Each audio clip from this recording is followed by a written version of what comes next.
और भगवान गणेश ला दुर्वा बहुत पसंद है, दूबी है ना, दूबी और मोदक।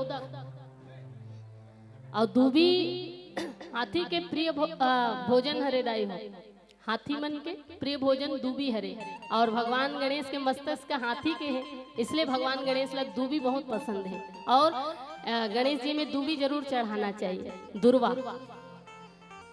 और भगवान गणेश के प्रिय भोजन है, भोग है मोदक, जो लड्डू होते बूंदी से बने होते हैं, छोटे छोटे बूंदी से मिलकर के जो लड्डू बने रहते, वो भगवान गणेश के सबसे प्रिय भोग है, जिला मोदक कथन।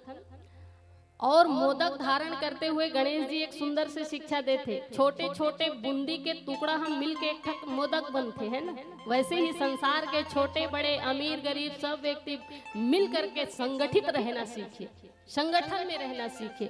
यदि अमीर है तो यदि गरीब, ऐसे भावना नहीं आना चाहिए। सब एक साथ एकत्र होकर के मिल करके रहो, एक समाज के रूप में संगठित रूप से। और जो संगठन में रहते होकर जीवन के सदैव कल्याण होते, क्योंकि ये संसार में संगठन से बड़े शक्तियों कोई नहीं है दाई।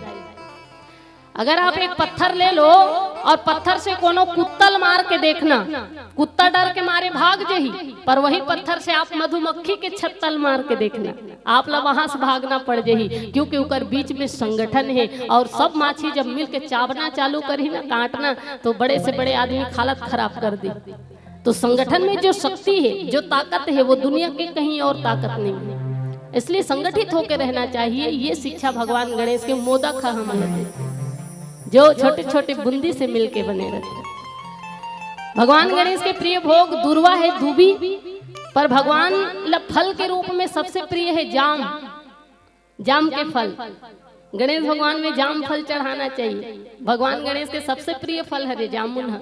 और जामुन लकाबर खाते जानते, जामुन ला खाए के पीछे एक कारण है दाई हो, गणेश भगवान हमेशा लड्डू खाने वाला है, मोदक, और मोदक मीठा होते, और मीठा खाए से शुगर होते।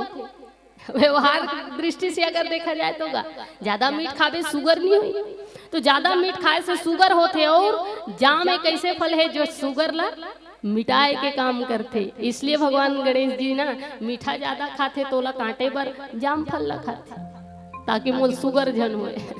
अगर व्यवहार की जगत से देखा जाए।